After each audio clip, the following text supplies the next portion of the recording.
ఇప్పుడు కేవలం 7,999 up to 10 kgs వరకు బరువు తగ్గి అధిక బరువు నుంచి వచ్చే ప్రధాన సమస్యలను దూరం చేసుకోండి.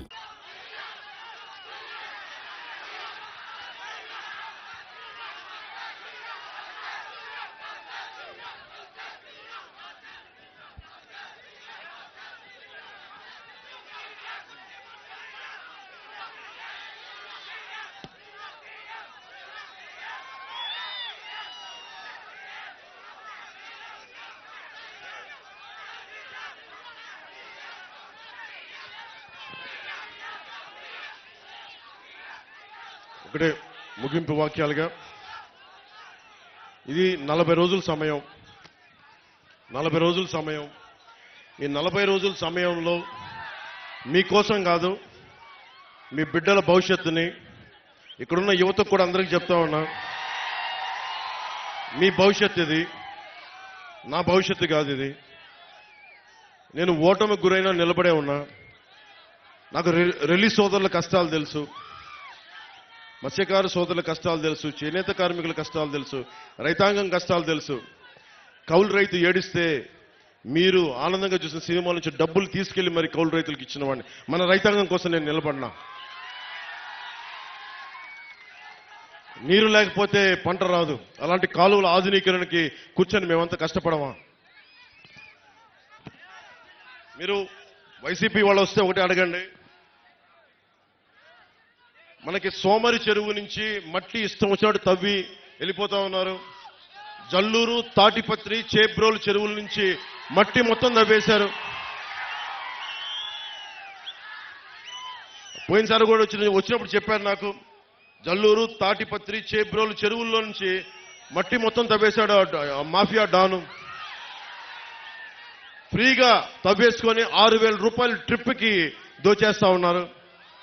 పక్క నియోజకవర్గాల నుంచి గ్రావెల్ తెచ్చుకోవాలంటే మనం వాళ్ళ కమిషన్ కట్టాల్సిన పరిస్థితి. మన మట్టేమో ఉచితంగా తీసుకెళ్లిపోతున్నారు, మనకి గ్రావెల్ కావాలంటే కమిషన్ కట్టాల్సిన పరిస్థితి. ముఖ్యంగా కొత్తపల్లి ప్రాంతానికి సంబంధించి బొండు ఇసుక చాలా విలువైంది. అలాంటి ఇసుకని అక్రమంగా తవ్వించి తరలించేశారు.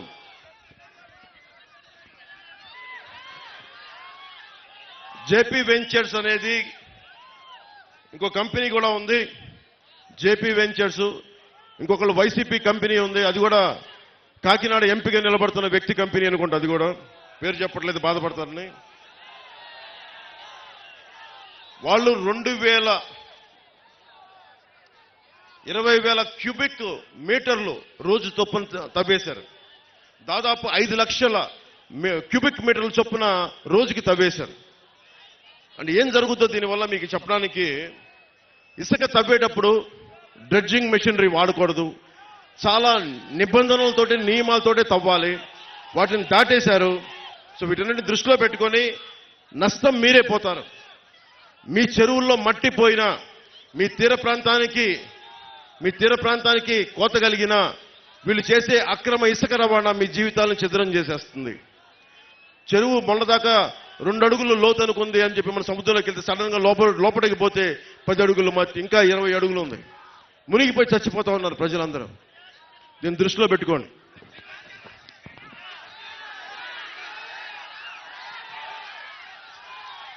ఒకటే చెప్తా ఉన్నాను,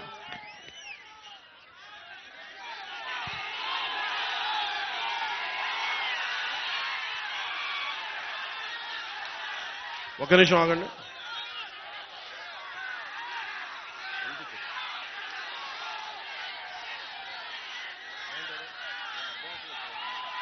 వినిపించదు.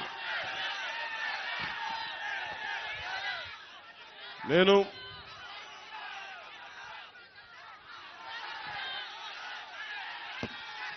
ఒక్కసారి నన్ను అసెంబ్లీకి పంపించండి ఆయన. ఒక్కసారి శుభ్రంగా 2019లో నన్ను ఒక్కడిని పంపించినా కానీ సరిపోయింది. ఒక్కడు. నేనేమడుగుతానంటే, నాతో పాటు పట్టుమని ఒక 25 మంది కూడా లేరు, 21 మంది. 21 మందిని గెలిపించండి, మా పొత్తుని గెలిపించండి, మా టీడీపీని గెలిపించండి, మా బీజేపీని గెలిపించండి, మన బీజేపీని గెలిపించండి, మన టీడీపీని గెలిపించండి, మన జనసేనని గెలిపించండి.